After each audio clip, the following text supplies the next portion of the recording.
So I've really been enjoying the conversations that I get to have in this podcast because they are an example of the specific is universal, right? And everybody's specific stories are there is a through line, even if they're not similar. You know what I mean? So the conversation is who are you to you, right? And who have you been to you over the course of your life, meaning ultimately what has your self-esteem looked like in your choices, you know, your choice of where to live, what work to do, who you are in relationship with, who you are no longer in relationship with, like the things that you at your core understand to be appropriate for you. You know what I mean? Yeah. And everybody makes different choices, but we're making them ultimately based on a sense of self-esteem, right? So I'm always curious, and I'm curious to know from you, like, not necessarily the earliest, but an early remembrance, like little girl Asia, what did self-esteem look like in like your choice of like when you first decided what your favorite color was or your favorite dress or, you know what I mean? Yeah. Yeah. So my essence, I'm gonna call it my essence, stems from my mom Yeah, through and through. yeah, And so my mom, she's a teacher, an educator here in Newark. Been teaching here since forever and a day. yeah. And growing up, I have an older sister and I have a younger sister. My younger sister and I were about a decade apart. And Okay. so when growing up, it was mostly my older sister and Right. I. We're about 3.5 years apart. Okay. And so, and my mom created this world of just like love, happiness, respect. Yeah. And this woman raising these two little girls at that time. Rainbows, sunshine, butterflies. Right. And she loved being a mom. My mom was a really good mom for girls. Oh, dope. Yeah. Very dope. And so talking about like my favorite dress or my favorite color, my mom in her such a feminine way projected that onto her girls. And so whether it be in very timely because Easter is around the corner, and so getting dressed up for Easter Sunday. Right. Gotcha. Right, and just like the bows, Yes. the white stockings, Yeah. the white socks, Yeah. the white shoes, Yeah. and we ate it up. Yeah. I ate it. I'm saying we because my older sister and I, we ate it up, and I loved it. Right, pastel colors, and so my favorite color being pink, always Okay. has been. Got you. Very timely, right, with this beautiful pink couch. Right. Yeah. And so, yeah, my essence or my how you describe it, my self-esteem, it stems from my mom. Yeah. Yeah, it stems definitely from my mom. And right, and I'm talking, first talked about the delicate nature of it, but also my mom being a single mom, raising her girls in a 2-bedroom apartment on Chancellor Avenue in the South Ward of Newark, and on a teacher salary, raising us on a teacher salary. And my mom received all of her college degrees, all of her degrees, while being a mom. Okay. Yeah. Shout out to mom. I know. And so there's pictures of my mom graduating from Essex County College.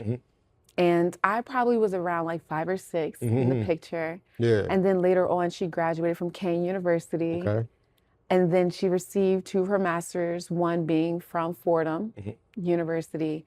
And she did this while being a mom, right? And so everything I just described to you, being raised in this rainbows, butterflies, sunshine. My mother was about that business. Yeah. My mom embodied we got to get this done. These girls got to get raised. And I have goals that I want to accomplish. Yeah. And so right, adjacent to the feminine aspect, it was also the hustle, right? Yep. Like education is important. Yes. And we value knowledge, and we value also giving back. To this day, my mom, I go to church with my mom, and instill how she has instilled God in my life. Yeah. And so my self-esteem, my essence, my mother, through and through. Yeah, that's beautiful. It's so interesting, like, having siblings is such a peculiar thing. Some people are only children, you know what I mean? And, I was thinking about it. I was talking to my sister recently about how grateful I am that I grew up with a sister. My sister and I are just shy of 2 years apart, Oh, okay, right? very close. So like very close. And we did not always like each other. There was a span of time that was just bad. And Who's yet older? she is. Okay. Yeah, so she's evil. Or she was at the time.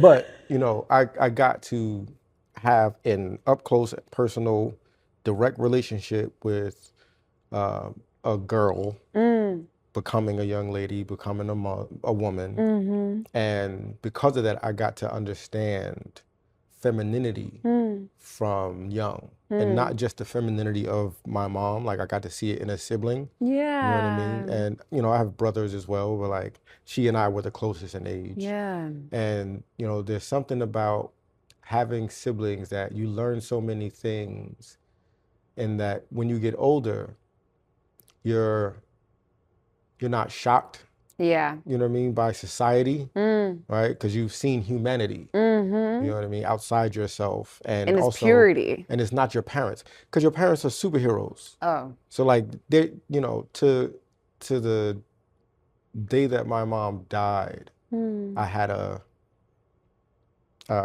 expectation or an understanding of her that was unfair to her, because like, she's not actually superhuman, but she most definitely is. Yeah. You know what I mean? Yeah. And so like, siblings give you the opportunity to see humanity and the parts of it that you can admire and respect, and the parts of it that you can't understand and that are confusing, and the parts of it that you just won't stand for. And like, and it's such a preparing environment and relationship to have for your own growth. Yeah. You know what I mean? Yeah. Like, so I'm curious, like, I'm one of 7, right? And the The oldest. tail end? Yes, I'm the last. Yeah. Because you can't do better than this. Like, it's not worth, trying again. Definitely the youngest sibling vibes. Definitely the youngest. Yeah. But my oldest sibling, like, we're 15 years apart. Oh, okay. Right? Yeah. So like, I was her baby brother growing up, but we never lived in the same house. She got married very young, so like, we practically never lived in the same house. Okay. Or at least I have no memories of us in the same house. But as I became an adult and we became more peers than we were as, children, I got to appreciate her humanity more, and I got to learn her humanity in a new way. Yeah. Because she was a grown-up to me as far as I was concerned. Yeah. And I was not. Yeah. You know what I mean? So I'm curious, like, for you and your younger sister, like, what did that dynamic look like, and what did it teach you about yourself, and then about, her? And Yeah, so I appreciate the question. I also appreciate the reflection that you have of your mom, right? How when we were young, like, our parents are superheroes. Yeah. And so just like a slight pivot, my father I was a daddy's girl. Okay. And to the outside world nowadays, it might be shocking because I'm so close with my mom. But growing up, I was a daddy's girl. Yeah. Like, if I would cry to and through. And when I was 12, my father passed away from a drug overdose. Okay. He actually Wow. died at the hospital around here. And I was 12 years old, and my world crumbled. It crumbled. And as one can imagine or experienced, right? My heart was broken. My heart was broken.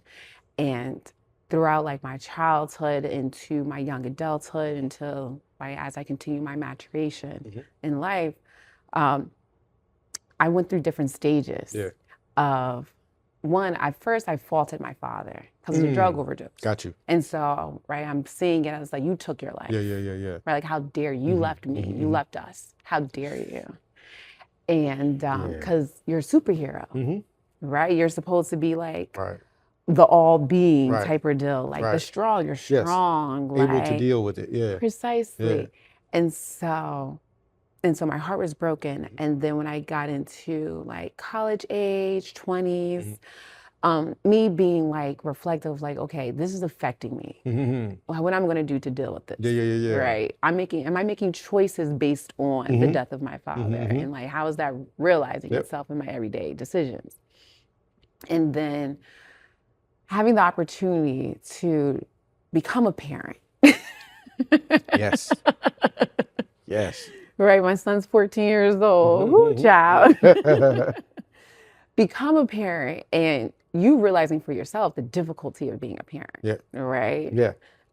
It's not whimsical at all times. It's not like decisions have to be made, choices, like you are your own being, and how do we work this out? And then also being a teacher myself and having students and working with their families. And then like getting my own education, right? Like I majored in undergrad in Africana Studies, minored in philosophy, got a master's degree from Columbia, got my law degree from Rutgers Law. And so, right, so like knowledge, right? So there's experience and then there's knowledge. And understanding that the death, my father passing away, society contribute to that, right? Yeah. Like a Black man in America, and how I was able to and continue to be able to say, like, you know what, the harms of our people is not because of us, right? It's society, and I've learned to forgive my father because I matured, again, being a parent myself and outside experiences, I'm now able to say, like, he did the best he could under the circumstances in which we are under. And so, and it's beautiful to hear how you say, like, my mom, like, she's a superhero, and then you come to understand through your own maturation of like, whew, she did that. Right? Like, he did Props that. to them, Seriously. And because of that, and for many other reasons, how I've tried to dedicate my own life of understanding systems that cause harm for families such as my own that I've endured, and that like my neighbors endure, and that my son endures, right? And so now going back to your question, thank you for allowing me to pivot. No. About my younger sister. It's so interesting because I was the baby for 10 years. Right. And a daddy's girl. Yes. And so a side caveat, on my mom's side, I'm the middle child. On my father's side, I'm the baby. I'm the only child my mom and dad had together. So on my father's side, I have an older brother and 2 older sisters. And so I'm also on my dad's side, the youngest grandchild. And so my oldest cousin is about old enough to be my father. And so perspective is, so one, I was the baby for 10 years. Right. On this side, but on that side, remained the baby. And so that dichotomy is so interesting of like the hats, because position for anyone that has siblings, right? Your positionality in your ranks of sibling really does control a lot about your personality. For sure. And so transitioning into being the middle child for girls, 3 girls, I became a diplomat. Because the oldest and the youngest, they were butt heads. Wow. And then there was me in the middle. And for me, right, like just by the years that we had together, I'm closer to my older sister, just right. But at the same time, I'm close to my younger sister because we're closer in age, per se. My older sister and younger sister, they're about 14 years apart. And so versus my younger sister and I were 10 years apart. And so when my older sister went away to college, my younger sister and I, we still had time together. Right? And so I can see both perspectives. Like, okay, I see where you're coming from, and I see where you're coming from. Y'all not wrong. But you're not right neither. Right. And so I've learned that positionality of being the middle allowed me to be a diplomat, to develop that skill set of diplomacy. And how that has looked in my everyday life, right? In terms of, I'll just give an example. When I was on the school board here in Newark, people said, you got to pick a side. And I'm like, everything is not black and white. There's grays. And those grays, we can find happy mediums. And then when I clerked for the assignment judge here in Essex County, and I was a mediator, all law clerks have to mediate. And so we take on matters that range from landlord-tenant to small claims and everything in between and outside. And so I love mediation because I'm like, I see where you're coming from. And I'm not the judge. But I see where you're coming from and I see where you're coming from. How can I bridge this? And so the positionality of being a middle child actually has been great. That primed you. Because everything's not black and white and you don't have to be so polar.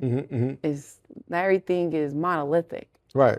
And so it was interesting at first because I'm like, I'm the baby. And if you talk to my mom, she'll still say like, oh, don't worry, you still have baby tendencies. Well, of course. But no, that middle child range between, again, sisters, older sister, younger sister, and it's like, we can figure this out, y'all. Right. And like, it doesn't have to be a winner or a loser. We can all win. We can all win. You know, it's interesting, like hearing, you share about your dad also reminded me of a conversation I had with my sister about our parents and how sometimes, for one reason or another, we can blame our parents for something, right? Or be disappointed in our parents for whatever choices. And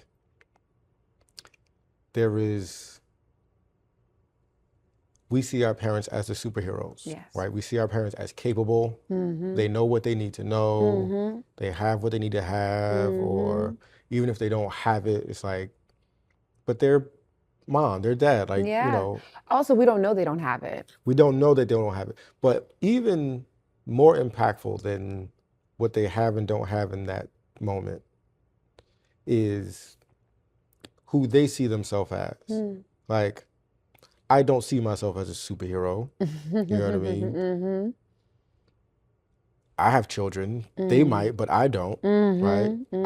I and like many people, I would bargain to say most of us, really see ourselves as a matured child. Like, I remember little boy Tehsuan, and I've grown up since him. But if you ask me who I am at my core, it starts there. And I'll always refer back to that. You know what I mean? I'll always refer to those fundamental, core, elementary building blocks of my self-esteem and my worldview and all these things, right?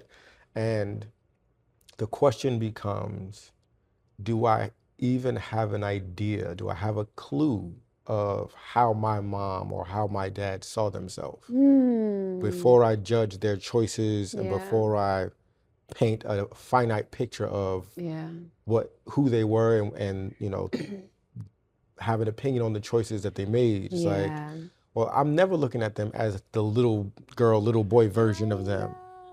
And if they're anything like me, they are always thinking about when they were 11 and who they became as they matured. You know what I mean? And these roles as, whether it's parents or spouse or at a job, in in society, who we become as adults, those are all roles, but underneath all of that is the self-perception, the self-esteem, and the identity that we claimed from young. Yeah. You know what I mean? And how that, blossomed over time. And it's like, we really would have to have much more of an understanding of our parents as children to understand them as adults. Yeah. You know what I mean?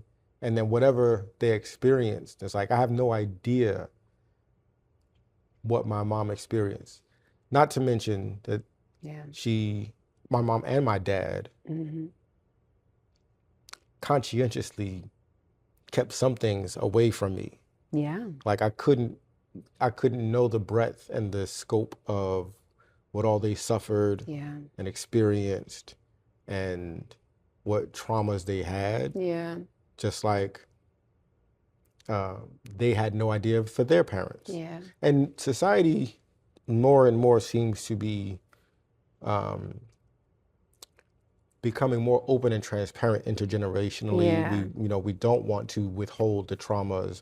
We got to figure out how to delicately, expose our children to these things, but it's not the same as it was generations past of like family secrets that just remain secrets until right until somebody's funeral and something just spills out and it's like, oh, I don't know how to process that because I didn't know that was in my universe at all. Yeah. And it was the whole time. Yeah. So as you matured, teenage years through high school and college, like what would you say your identity was in your college years, for example? Yeah, my identity. So going back to like talking about like our parents, mom and dads, but also like grandmas and grandpas. Yeah. Like my grandparents, they helped raise me, right? You're talking about like a single mom raising her girls, and my family played a part. Like, and I know my family, like 2 and 3. I know my grandmother, I know my grandfather, and to help with that. And when you say the intergenerational sharing, I think it's beautiful when we have those opportunities to talk with them, and for sure, and to listen, and listen. Yeah. I've learned to listen with my grandfather because sometimes when I make people uncomfortable. Okay. Because I'm just quiet. Okay. And they're like, are you still there? Yeah. Are you with me? And I'm like, oh, if I'm talking, I'm not learning. And so when I'm quiet, I'm taking it in. Yeah. And so with my grandfather, I had to learn that when he was sharing stories, my grandfather has since passed away from cancer almost a decade ago. And he grew up in 1933. He was born in 1933, and he grew up in the Jim Crow South.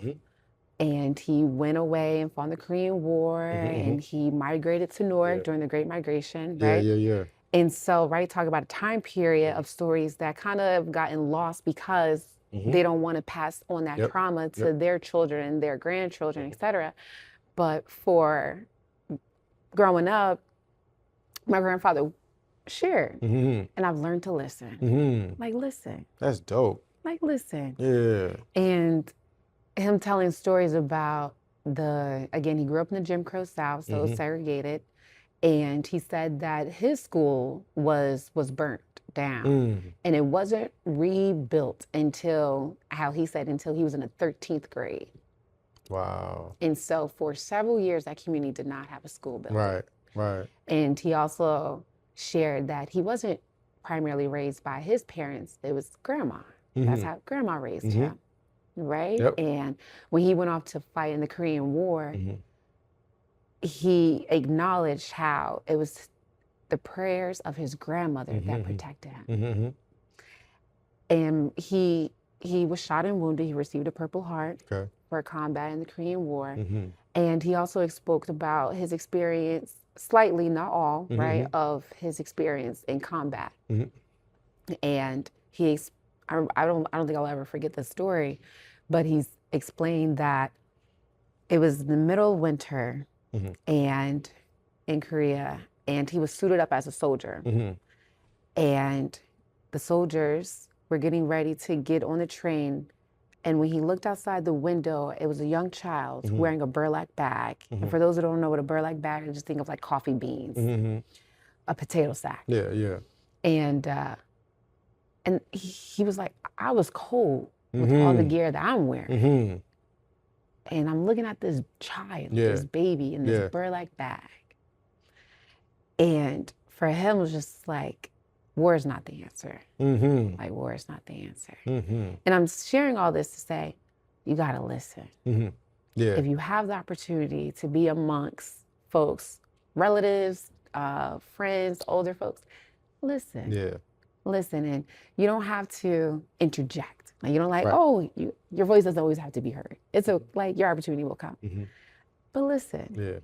And those stories for myself alone, me just talking about my grandfather, have carried me in so many things that I've done, because when people say like, oh, like you have these degrees, you were on the school board, like you have these accomplishments, like how? And I'm like, if my grandfather can do everything that he did under the circumstances that not only that he was raised in, but became an adult in, I can do this. Yeah. I can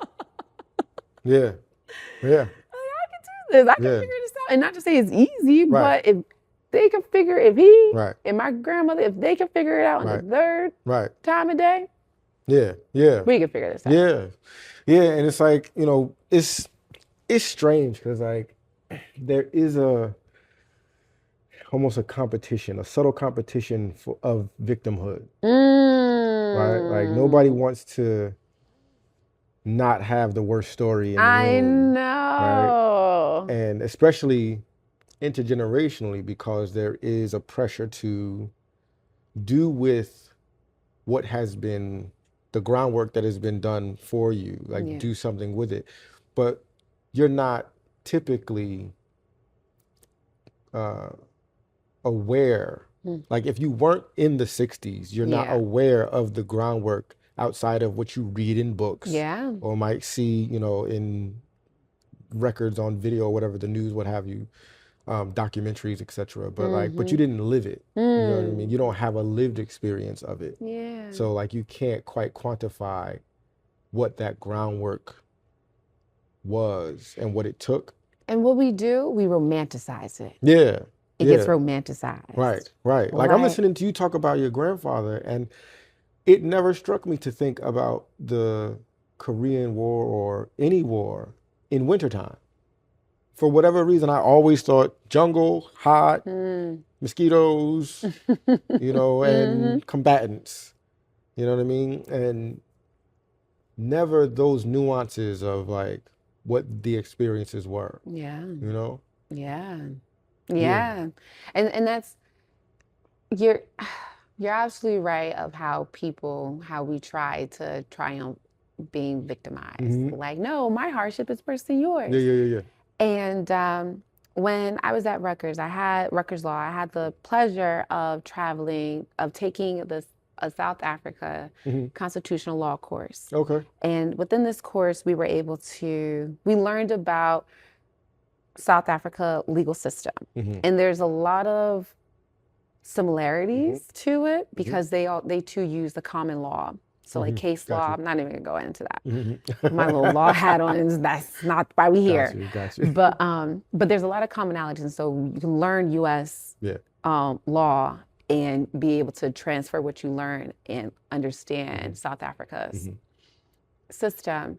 And so learning their case law, and then during our spring break, we traveled to South Africa. And we were able to meet with their constitutional justices, which is our equivalent to our Supreme Court, the U.S. Supreme Court, and also their attorneys, their civil rights attorneys, human rights attorneys, etc. Beautiful experience. And the product of the class, we had to write a paper. And it was a comparative law paper I wrote around education. And so like my background, like I love education. Like I was a teacher for several years. I was on the school board in Newark for several years. Like my family, I'm third generation teacher in my family. We love education. And so I wrote a comparative law paper comparing U.S. education to South African education in the lens of their laws and policies. Okay. And I remember asking one of their Constitution law judges, I'm like, so I'm trying to compare this. And her response was, how about you don't compare it? How about you just see it for what it is? Yeah. That was so powerful. Like that statement, that moment was so powerful. Yeah. Because, and she was referring to the paper, but she was dropping a gem that was applicable to life. Yes. So instead of trying to compare struggles, and also instead of trying to compare successes, right? Yeah. And how about we just see it for what it is? Yeah. Let me understand it for what it is. And just by that, lessons will come. Yeah. And then you'll be able to adopt it, apply it. But instead of saying like, well, this in comparison to that, and that was worse or that was better, you're actually losing the opportunity to learn something. Yeah. And so, Yeah, there's I'm not gonna, now let me not even. Wait, sidebar. Go ahead. I am so good for using a story. I'm so Black. Yeah. For me to explain things, I need a story. Yeah. Well, no, that's how we learn. Like I remember not somebody saying, but I remember the point being made that if you took all of the stories out of the Bible, it would be 70% less of a book. Like so little of the Bible is commandments and principles and proverbs and like it's a book full of stories to make these points. That's how we learn. Amen. You know what I mean? Down to like Johnny had 5 apples. Yeah. There's a reason why we learn math like it, right? There needs to be a Johnny for us to get, you know what I mean? There needs to be apples, right? Right, where was he going? Up the hill. And then he fumbled down. And then 2 fell away. Right?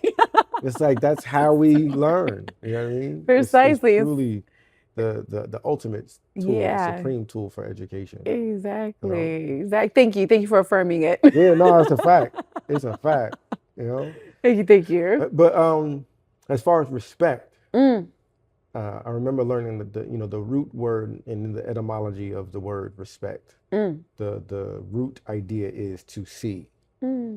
And what that means is that you accept the thing that you see as whole. You can't call yourself respecting something if you need it to be relative to something else or a version of something else or valuable in contrast or comparison to something else. That's not respect. Yeah. You know what I mean? That's forcing it to live in the world that you do respect already. Yeah. And then all it could be is derivative at that point. You know what I mean? But if you see it whole, that's the idea of respect. Yeah. You know what I mean? And for people, for cultures, for histories, it's like, you know, I was listening to some like news, some European news show, and they were talking about how, you know, it was a bit of rage bait. Oh. But, you know, a couple other people on the panel were talking about how, you know, Europe introduced so many good things and how colonialism is given such a bad rap as if it was only bad. And the other guy on the panel was like, well, colonialism is bad. Yeah. Full stop. Like there isn't good parts of colonialism. Yeah.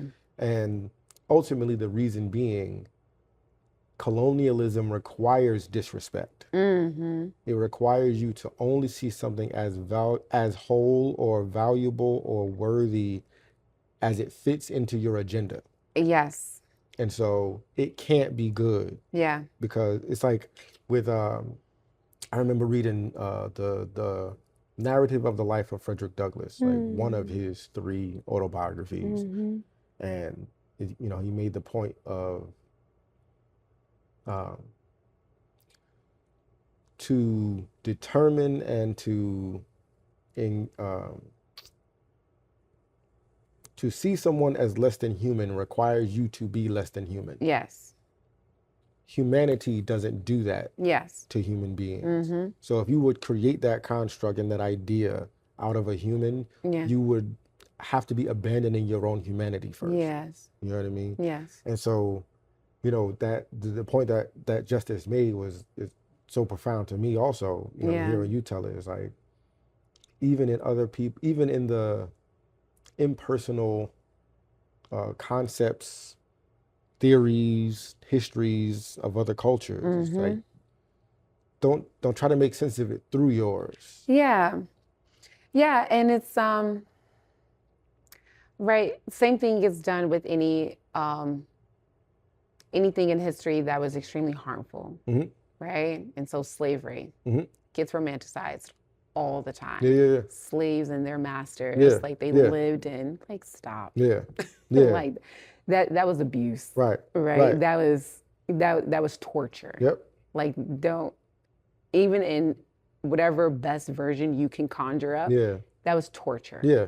Like, don't do that. Yep. And yeah, I love the breakdown of the word respect to see, because we all have, right, I'm gonna just put aside the way that was used in a very traumatic way and just say, like, personhood, just in general. We all have our limitations. Yes. And that's okay. And it's a beautiful thing. Because, right, like my background, born and raised in Newark, the South Ward specifically, attended public schools, father passed away from a drug overdose, raised by a single mother, right? And I can go on and on. That limits me from that perspective.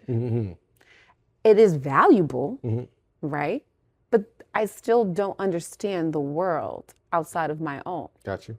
And so if I want to be able to change something within my sphere, within my world, I have to do my best to try not to operate in what I already know.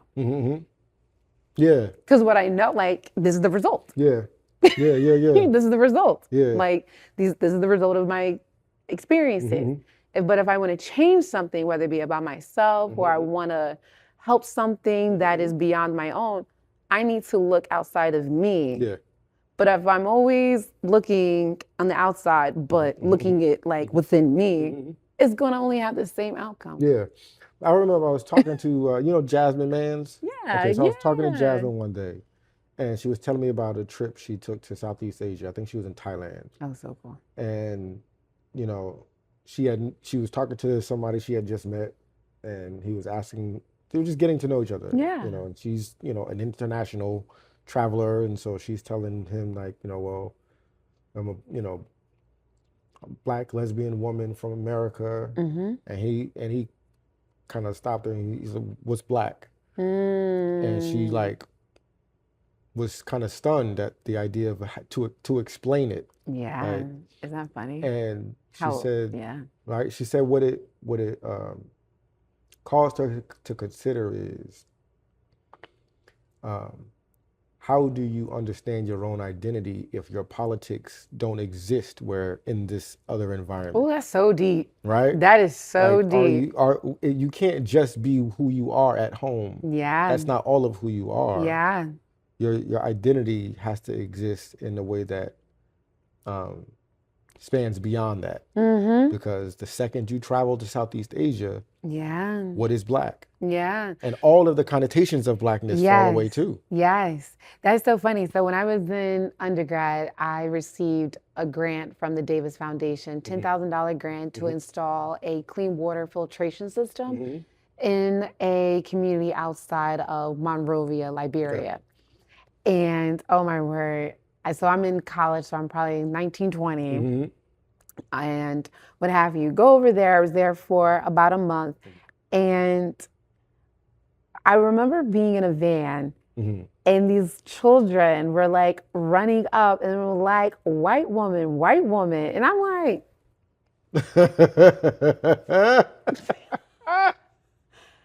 who they calling Right, white? right. Like, and I asked, I was like, why are they calling me white? Uh-huh.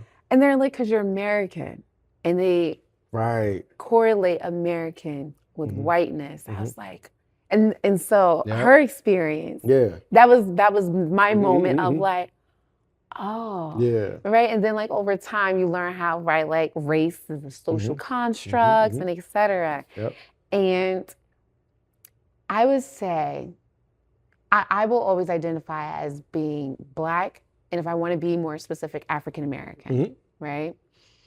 And for me, what that means, and when someone says that, I think it is important that we know what that means for ourselves, right? Yeah. And what it means for me, it's rooted a lot in family. It's rooted in the history of my family that I know it to be. It's rooted in my community, right? And being in America is also rooted in treatment, right? Indirect, direct treatment. And so that's why it's important that we experience things. Truly. And to get other perspective. So that we can question, like, well, why do I do that? Yeah. And it actually allows you to either dismantle that and or to understand why instead of just doing it. Or being it. Or just like, I'm just living it because that's just what I'm living it. Like, well, but why? But why? And the term, I'm saying it's like a new term because for me, because it just gets thrown around nowadays. That's why it's important to be, I just like skip my brain, but that self-reflective, self-aware.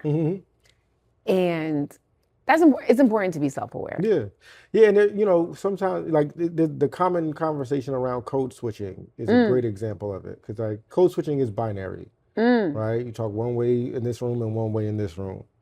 Like, it could be trinary. It can, well, it could be a lot. It is broader. It isn't binary. You know what I mean? Even if it's typically discussed in binarily, it is contextualizing the various facets that exist in you. Like, it isn't just two. It's just two if you think about America as white America, Black America. Yeah. But we code switch more than we do between a job interview and a cookout. Exactly. Like, that's not the only environments where code switching happens, and it's not just binary. You know what I mean? Like, we code switch between how we talk to our older siblings and our younger siblings. Exactly. Like, there's just different ways that we engage because we have these different understandings of the environment and of how we fit in them and the roles that we play in them. But it's really an expression of our own multiplicity. Yeah. Like, it's not just duplicity. It's multiplicity. Exactly. You know? I want to ask you, because like, you mentioned, your achievements, and shout out to you for being the person who walked through those, experiences and did those things. What is your relationship with ambition? Ooh. Ooh. That's a great question. And so I'll start. So when I went to law school, at that point, I had accolades already. I already had my master's degree from an Ivy League school. I was elected to be on the largest school district in the state, right? I already had accolades. And going to law school, there was multiple reasons why. And one of the reasons was something that I had to prove. I had to prove that, like, I'm smart. I had to prove that I can do this. Well, And like I had to, right? Because like growing up in Newark, right? And the outside world, everything about Newark is bad. Right. You're not smart enough. You're not this. You're not that. And so for me, it was like, okay, I need to prove that I am this. Like I am great. Like Newark is great. And so I got to be great to prove that Newark is great. It's a heavy burden. It is. Because the question, what is my relationship with ambition? At that time, it was like, I'm trying to prove something. And I'm proving it to try to get some type of affirmation or acceptance. In law school, law school is very hard, simply put. So I've heard. And proving to the outside world that I'm good enough is not a good enough reason to keep motivate you to keep going. Yeah.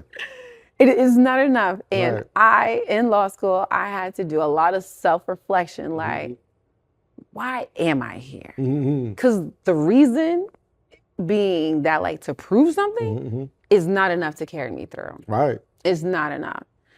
And that's right, that self-reflection of like, I'm here to become better so I can help. Help my community, help the people that I live around, help people that I've never known before, that will never know me. And that carried me through. When I graduated from law school, I intentionally sat myself down and said, Asia, you did that. You are enough. And you're not enough because someone else. You're enough just because. You were enough before you went to law school. You were enough before you graduated from law school. And that mindset, that shift has done wonders. Because I'm not trying to prove myself. I just am. Yeah, because like, you know, in all areas and at all heights of growth and achievement, you realize that at every level there is profound mediocrity. And if you are rooted in the accreditation or the validation or the acceptance, you realize that at these levels, the person or the people in position to give you the certificate, the credit, the validation, many of them are mediocre. Yeah, and I learned that. I really, really learned that in law school. And this is, I'm going to say no shade. When you say no shade, it's definitely shade. I went to law school with folks that I'm like, how did you get here? How did you get here? Like, I just want to know, how did you get here? And that was also part of that, my journey of like, that. And it's like that. And seriously, and when I have the opportunity to talk to our students, my like young adults, our peers, I'm like, yo, you got it. Like whatever you think. And I told about a few weeks back, I had the opportunity to speak with young men in high school, you know, going through things and the programs to help them find direction. Gotcha. And I had to tell them that the difference between you and someone who may be working at a top tier law firm or someone working for a hedge fund is society told them that they deserve that. That's the only difference between you and them. Society is telling you you don't deserve it or you can't do it, and society told them. I was like, that's the only difference. The reality is you got it. Like you got it. Like you got it. I'm not saying that's easy. I'm not saying that like, you know, like, oh, just like walk up and like, you gotta put the work in, but you got it. And I learned that in law school. I learned that in law school. And then when I passed the bar, studied for the bar, passed on the first try, and I had to say like, again, that I'm enough. Whatever else I want to do is not to prove. It's because it's what I want to do. And if I want to help, it's what I want to do. I don't need to prove that I can win. I don't have to prove that I can succeed. I'm doing it because it's what I want to do. I want to give back. I want to be of service. I want to help. And that is not a message that we receive in our community from the outside world. From the inside, in our little inside world, we're very supportive, right? Because we understand the struggle. But that's not the everyday message for us. And so going back to your question with my relationship with ambition, today, my relationship with ambition is I do it because it's what I want to do. My ambition is rooted in my family, is rooted in my community. And there's ways of being successful that goes against those things. And I don't want that. I recently had this revelation, self-revelation of like, obligation is a weight, right? Like, you know, there are certain things that we can feel obligated to. So there are certain things that we are obligated to, but their obligation is different from duty. And duty, conceptually, duty is something that includes repayment of something we've already been in receipt of. So like, think about like a soldier. It's like your duties are because if let's just use the American, the narrative, however true or untrue it is, but the narrative that you owe this service because of the freedoms that have been afforded to you because you live where you live, right? And because of that, you have a duty to protect it for yourself and others. If you are, you know, capable to do that, right? And if you are particularly in the military, right? Nobody's obligated to be in the military. That's why the draft exists. It's like nobody's obligated in a free society to be in the military.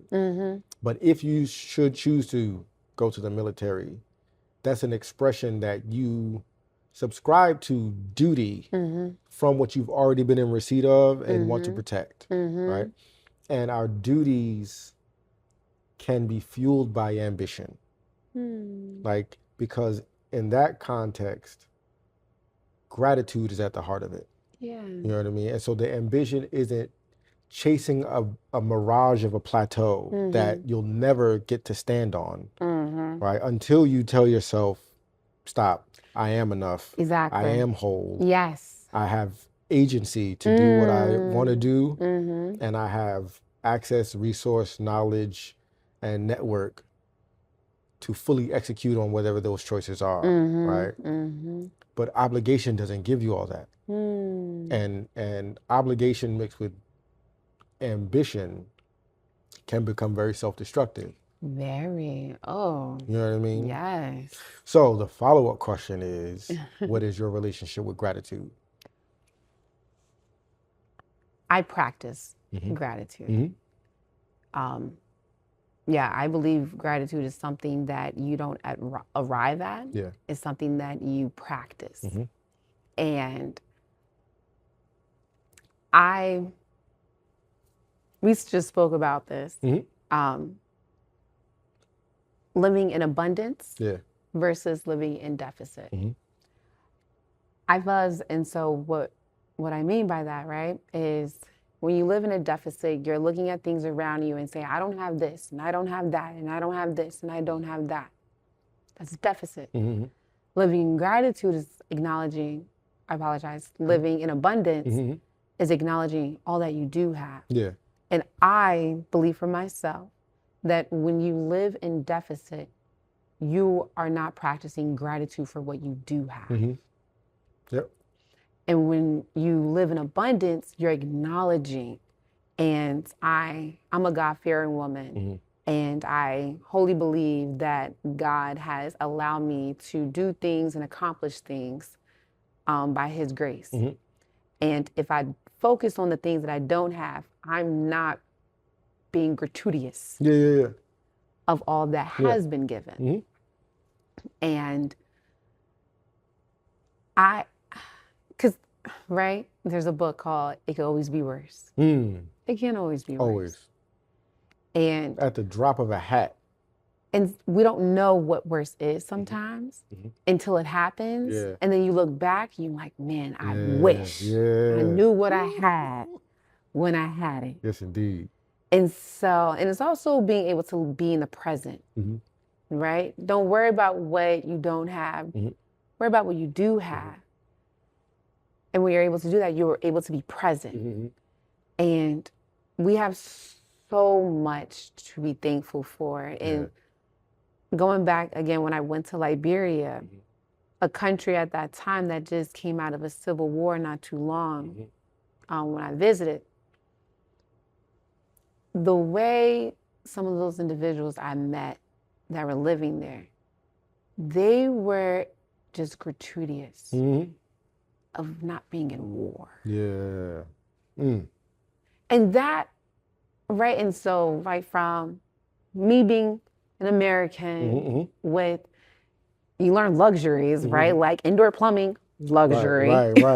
Electricity, luxury. Like this is not hot water, luxury, right? Plumbing, luxury. You learn these things.